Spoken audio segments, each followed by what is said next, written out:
The exchange of air, right? Actually respirating, right? You breathing in and out, that's ventilation, right?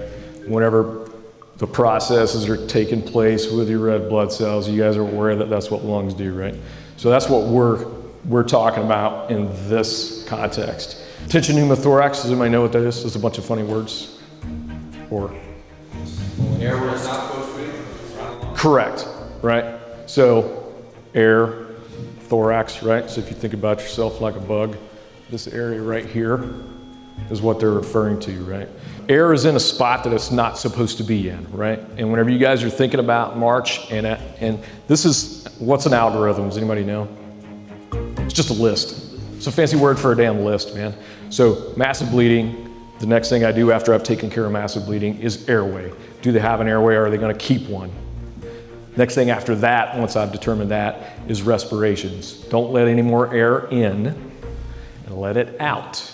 Now there's various methods to do that, but what we're gonna show you for you guys is vented chest seals, okay? So the next thing after respirations is circulation, right? Not gonna insult anybody here, but you guys aren't gonna be doing IVs or intraosseous, which means in the bone, okay? So that circulation for you guys, the thing that we can tell you is, what did Don tell you yesterday as far as what you can do to kind of put a little bit more blood back into the tank? You could raise those up, right? Circulation is the blood pumping through the body, right? And you can check those where? Pulses, man. Yeah, like, are they pumping blood or are they not pumping blood, right? Okay, with us, it's a little bit different. And with Doc, we can do things a little bit different. We can put blood products in you and different things like that, right? And then the last one is head injury and hypothermia. There isn't a whole lot that you guys can do for the head injury, but what you can do is if you suspect a head injury, right? Everybody kind of knows the things that are present themselves, right? Some signs if someone has a head injury. Their ability to think, say things, right? I mean, has anybody in here had a TBI before? Did it affect you enough to where people were like, man, you just don't make sense right now? Yeah. Okay, yeah, so that's one of the things that you guys can recognize that and then go, all right, well, what do we want to do? Just raise them up. 30 degrees is about the amount, right? So 30, this isn't 30, right? Just a little bit.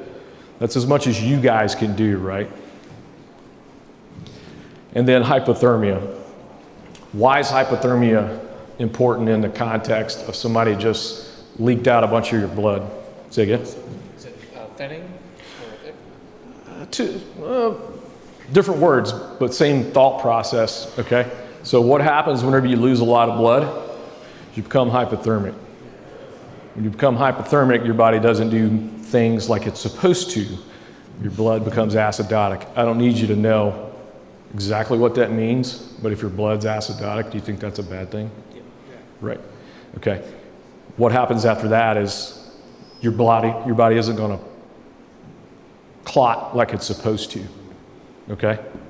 So coagulopathy, that's a fancy word for it's not coagulating like it should, right? So if you lose those clotting factors, and then the next thing that happens is it keeps getting worse. You lose a little bit more, and it's called a lethal triad. I don't need you guys to remember that, but just know that hypothermia, whenever it comes to losing a lot of blood, I've seen it, I've rewarned people, I've blood transfused people, man, and it works like black magic when you do it correctly and you get ahead of it. Because you can't, it's really hard to create energy in the body. It's much easier to keep the heat in someone than it is to try to recreate it, right? Well, some of the things that we have and he has as far as techniques for warming up, right? Keep them warm. If somebody's lost enough blood, I promise you they will be hypothermic, man.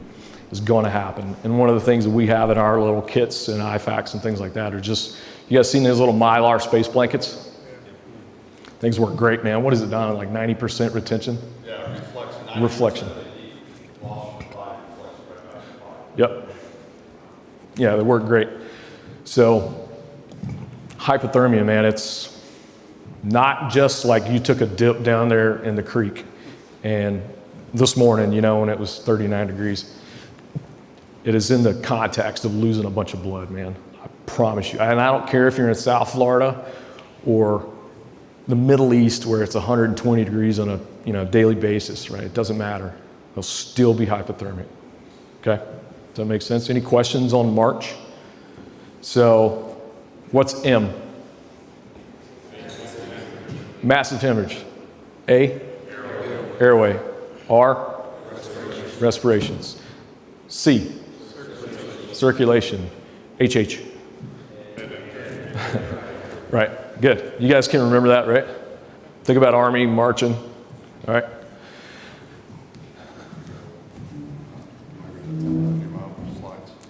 Yeah, let's go to the pneumo slides. So Jason's daughter had a spontaneous pneumothorax. That just means it came about for the reasons that he so eloquently explained. You did a very good job of that. That's a little bit different than what we're talking about. We're talking about somebody's poked a hole in you with some sort of object or projectile, right?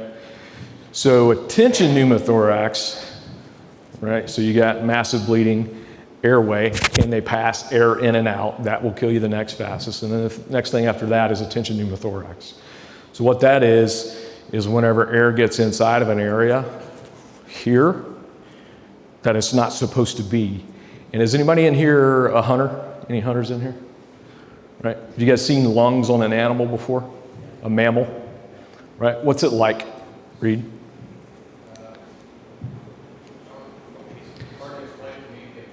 Right. It's a little spongy. It looks like a sponge, like you would, wash dishes with. That's what it looks like. Lungs aren't like a bag. You poke a damn hole in it and it pops, right? Now, if something pokes a hole through them, you're breathing in air. Every little breath that you're taking, you're getting a little bit more, a little bit more, a little bit more. Does that make sense? And then it builds up, and then you see it's collapsing the lung, right? Because those lungs, they work off of active ventilation. You're filling them up with your body. The lungs aren't doing anything themselves. They're just there hanging out and doing their jobs, right? So they're not an active participant in this thing. They're just doing their jobs. So if there's pressure that's been put inside of there that wasn't there before, it just smashes them down. Does that make sense? So air's gotten inside and it's putting pressure on those little guys and it's starting to smash them down, right? And then that's a problem, right? So how do we get rid of that? Right, chest seals. You guys will play with those. I'll demo one on Mick in a minute. But pneumothorax is one of the things that we can do, Doc can do, we'll show you a video in just a minute of a real tension pneumothorax, and there's a needle that's dropped inside of it, and it releases the air quicker than one of those chest seals, okay? You'll see that, but the reason we're showing you that is not because we want to turn you into all you guys into paramedics. We want you guys to see what's happening in the body.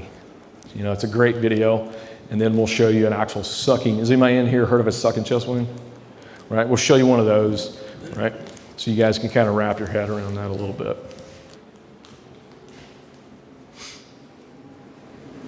Everybody know what that is? Looking at it briefly, inside of the rib cage, inside of the thoracic cavity. You guys see those little white streaks? Those are ribs, right? There's blood vessels that run on both sides of those. You see them? On the bottom. There we go. He is a smoker. He likes cigarettes. So that's what, third breath? That's the big one. That's the big thank you breath is what I call it. Whenever we're able to release air quickly for us, right? You'll see it on a patient's face, right? Now that lung's starting to push up into that catheter, and you can see a little bit of micro abrasions it's creating on there, right? You see it?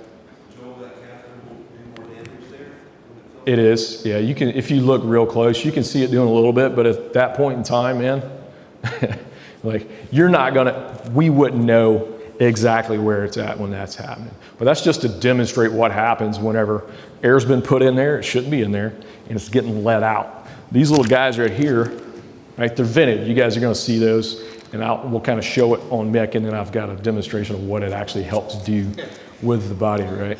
We're gonna poke a hole in Mick. You ain't got any chest here, Mick, come on. So Tension pneumothorax, right? Don't let any more air in, let it out. That's what you guys can do, right? So whenever I'm going through this, and I'll show you on the mic what you should be doing, what's the first thing that happens whenever a hole's poked in the chest? Or you should, as a responder, what's the first thing you should be doing? Cover it up. Plug it. Put something over it, right? Because you're not running around with a damn chest seal in your hand all the time, right? So it's a stopgap. You guys remember me talking about stopgap yesterday with pressure dressings? Right. Put a hand over it. Put their hand over it. Get that stuff out and then put it on there. If there's a hole in the front of somebody, where might there be another one? Potentially, right? That's not always the case. Okay, bullets don't have homes. They go where the hell they want to go. Okay?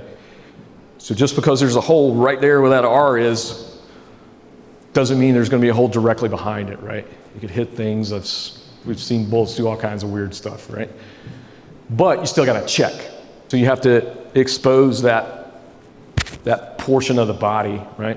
Put a gloved hand on it, then get that stuff out and then put it on there. And we'll walk through it just so you guys can see it too, right? What's actually happening, you guys are hearing me talk about these vented chest seals. So what's actually happening? So you guys can see this, right? This is just a vented chest seal. And whenever I say vented, so this is the hole. It should go right over the top of that hole, right? And it's got these little vents down here. Now medicine changes all the time, right? Used to, when I first started doing this stuff, it was cover it up completely. Well, what we were doing was building up a little bit of pressure inside because none was able to escape, right? And it may go back to that. That's just kind of how medicine works, right? But this little guy right here, as it's working,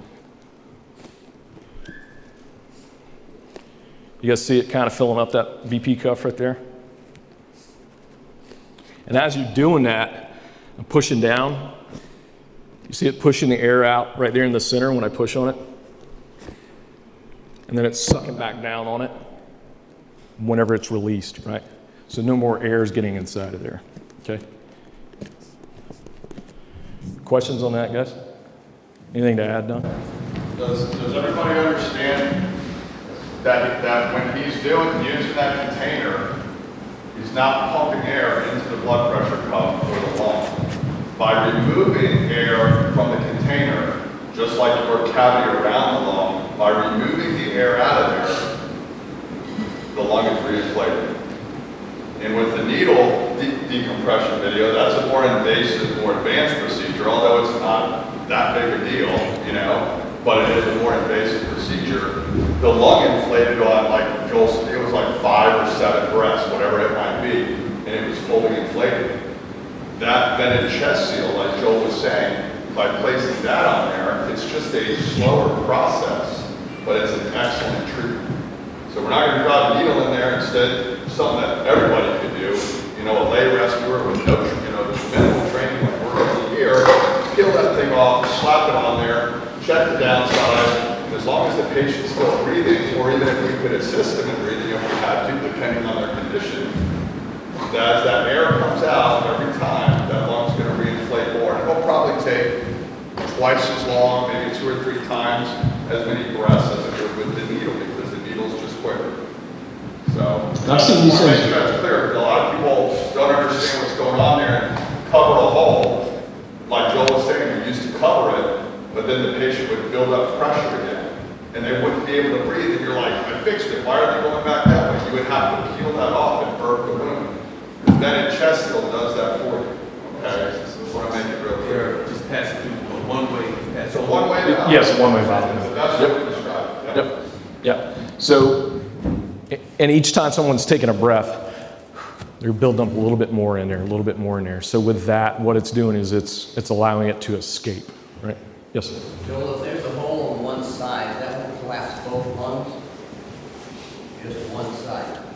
It depends on the mechanism of the injury and the things that have gone. Like, just because it hits one side doesn't mean both of them go down. They're separated, right? They are separated? Correct. Like you have a medius sinus down the center, like, you know, you have 2 thoracic cavities, unlike some animals who just have 2 lungs floating in the center. I've never seen that cleaning the deer and stuff. Well, that picture that was up there where one lung was collapsed and one lung was full, that's exactly what it is inside you. It's 2 chambers, That's good news. a left and a right. but they do go all the way front to back. Does that make sense? Yeah. So that's why we have to roll them over and check the downside, because even though we fix the top side, or the sides, wherever the exit wound is. Yeah, it's, whenever I said mechanism of injury, like how was someone injured? Was it a large enough velocity projectile that went through there and it brought enough energy that it helped collapse the other one too, right? So just because one gets a hole in it doesn't mean both of them go down, right? Makes sense? So there's a big enough hole that's been poked in this dude. This is in an OR that you'll see the lung, right?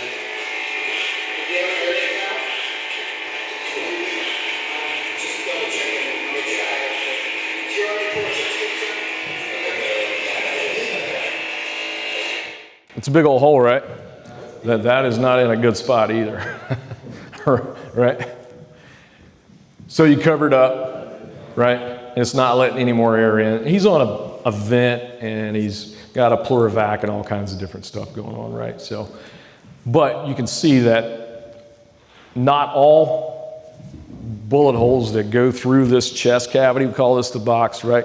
Neck to navel is where you'll put one of these chest seals, right? I don't care if it's here or here or here, right?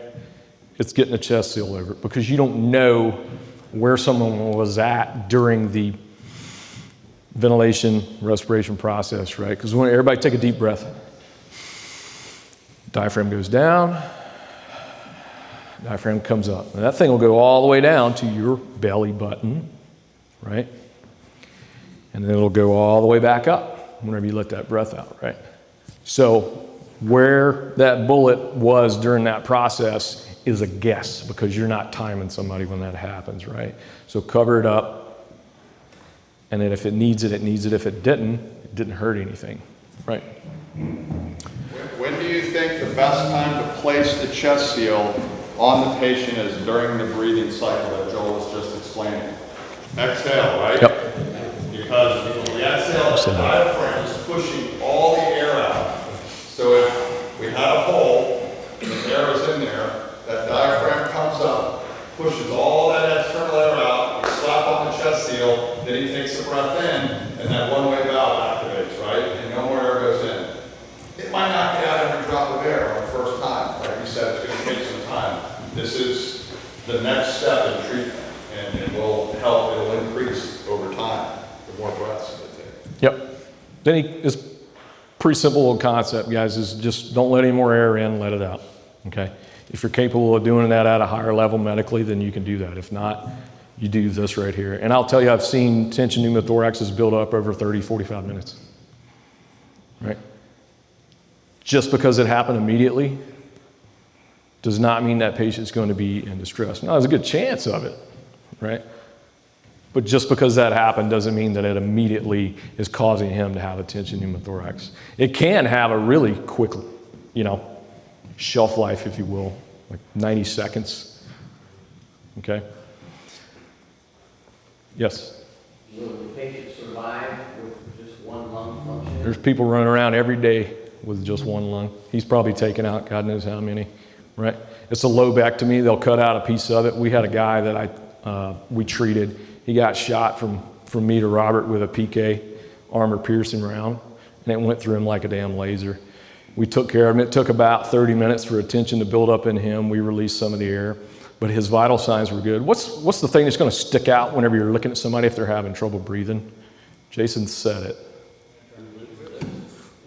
Distress. You guys ever, I'm sure some of you guys have been choked out in here, right? You start losing oxygen, the body starts to panic a little bit, right? So that's a real thing, how somebody's face looks. If they look like they're getting better from the treatments that you've given them, that's as diagnostic as you guys are going to get, right? How that patient's face looks is one of the biggest signs, right? And he noticed it, right? Which good on him, right? So it's just sometimes you'll see a little bit of bluing in the lips. That's not always the case. But the first thing that you'll notice is somebody's difficulty of breathing. They're having trouble getting air in. So they're getting starved of oxygen. Getting starved of oxygen, your brain and body doesn't like that. So it starts to do things differently, right? And you freak out just a little bit, right? Mick, come on up. Are you having trouble breathing? So Mick's just been shot up. So Mick says, hey, I just got shot, and he points right here. Hey, keep your hand right there, buddy. All right.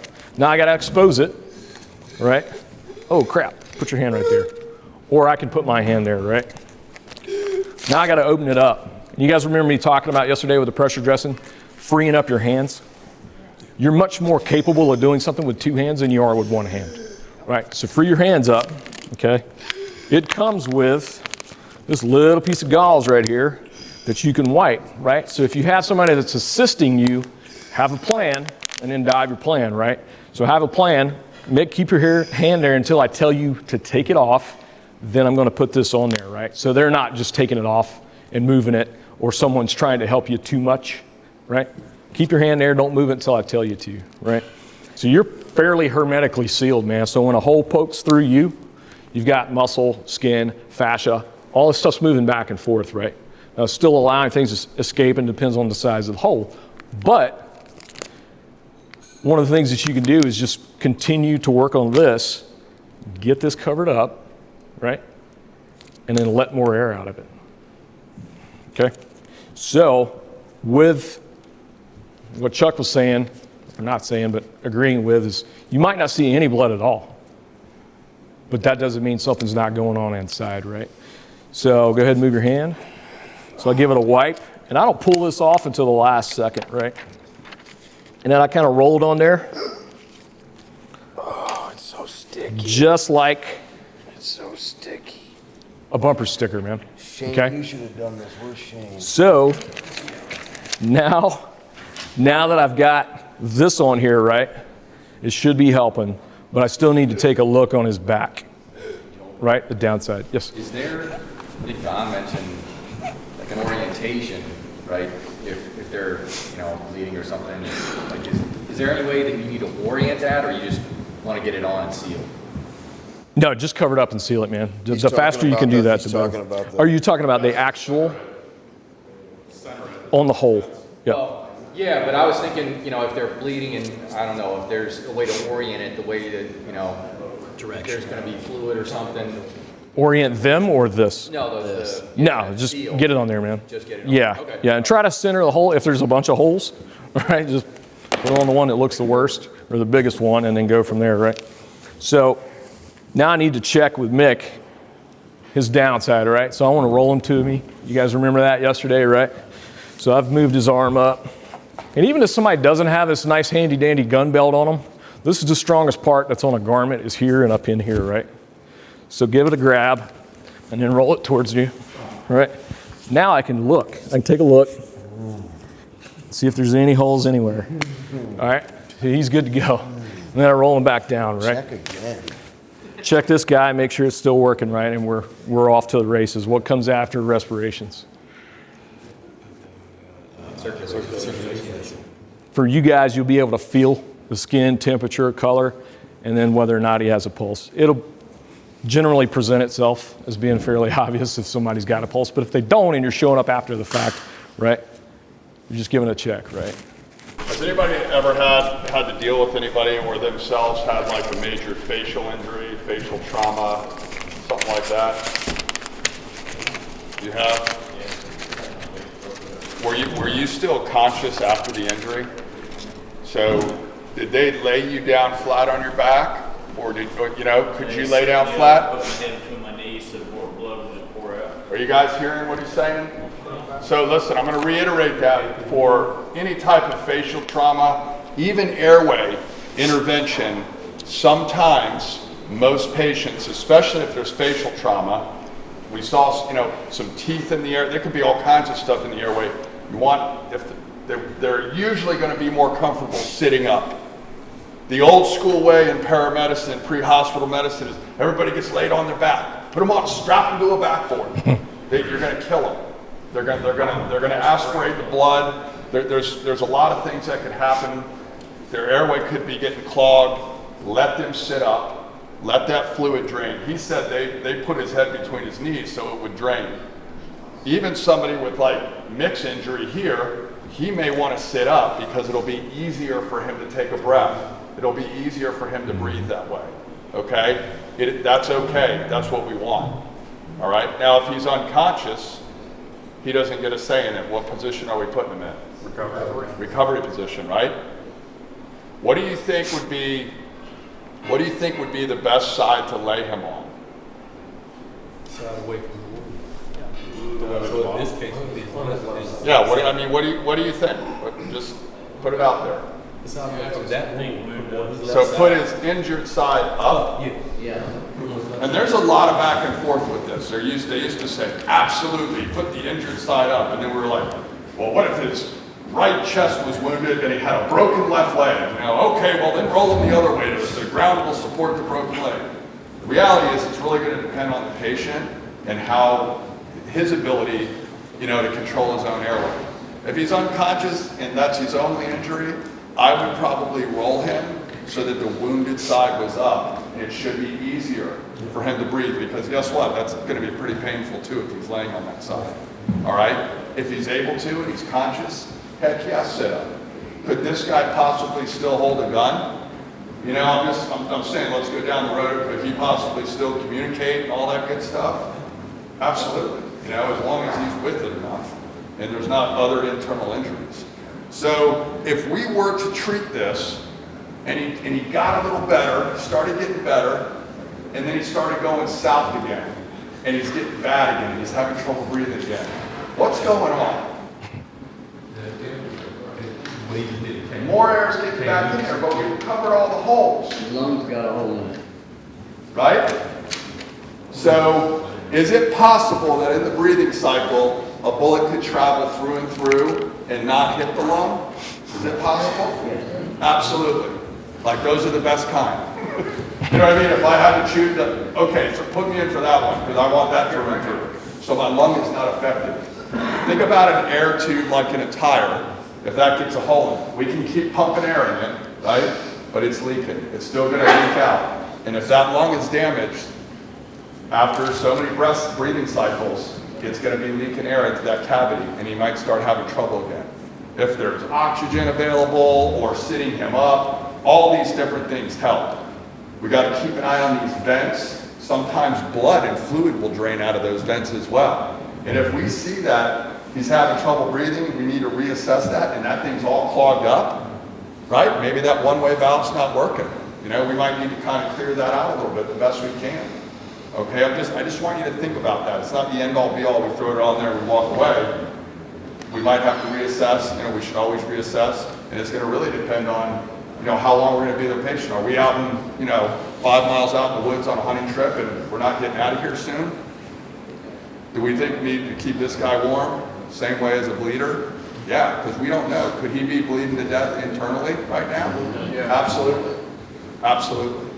So I just want you to, just be thinking down that road. That March algorithm is a great way to help you prioritize what you are going to do first. Not rocket science. I walk up, massive bleeding. Yeah, but his face is all smashed. I don't give a crap. He was ugly before. Throw on a, I wasn't talking about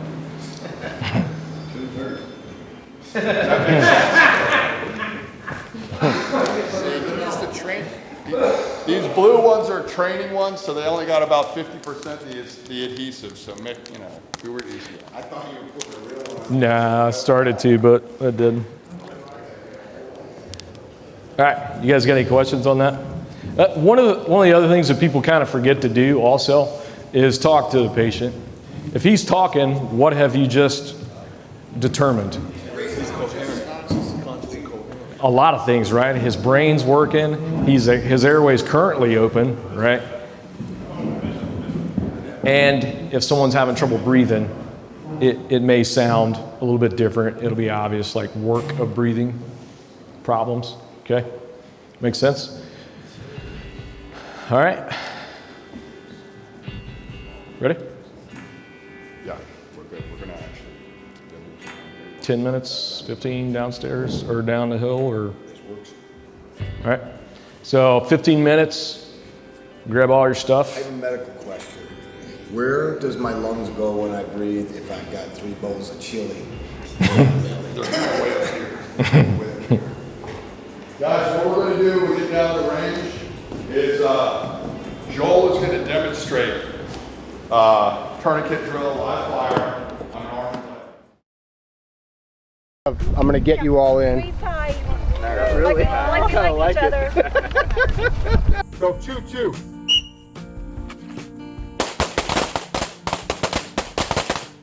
It was a real fun time to train with like-minded couples and people that have the same goals for home protection, for self-protection, and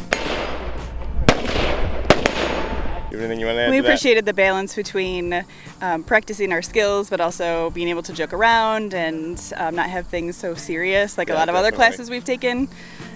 So we don't get all like caught up in our head, or me really. Where to hit? It's like center, like low, right? Center, low, right. Center, low, right. Nervous. Hit it hard, hard. Yeah, I definitely recommend it to friends. No, I didn't feel unsafe at any time. Mickey and the other people here that helped with the training did a real good job of managing the lines and watching to make sure everybody was safe and that we were doing things correctly. And always asking us if we felt comfortable doing things, if we were ready to do things, making sure that we were okay all the time, and I always felt like I was safe. Don't be nervous, that's okay, that's why we're doing it. So it hit in about 4 inches up from the bottom, just a little to the left of center. Okay, so I was way off. Way off, so fingers straight, that's why we're doing it. All of the men did the same thing, so it's what we do, that's why we're doing it. A lot of things to think about as far as medical kits, as far as Home defense. home like, defense, and plans even as when a family. plans as a family, even when you're out in public, as far as you go to the mall and what would happen, what are you going to do if something happens? And it's a great place for us to jump off as a family and get something in place. Yeah, we've thought about those things before, but we've never really sat down and said, what are we going to do here? What are we going to do there? And yeah, right. Yeah. We never make an official plan. Yeah, exactly, So exactly. it was good to do that with and be able to bounce ideas off of other people who are concerned about the same thing and have kids and just have houses that they want to keep safe. Yeah. Put your front sight right in the middle of the steel, make sure that these are aligned correctly, and press straight back smoothly without moving the sights. Good. Do it again, without moving the sights. Without moving the sights.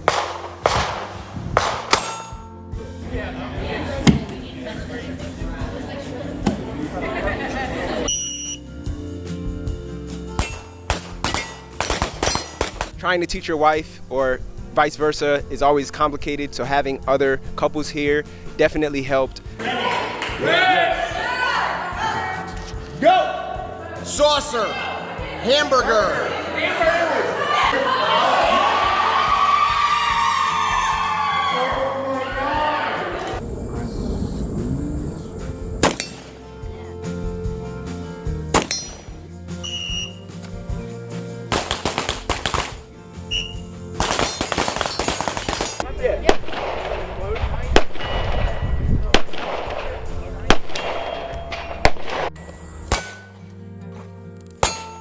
Think about what you're doing.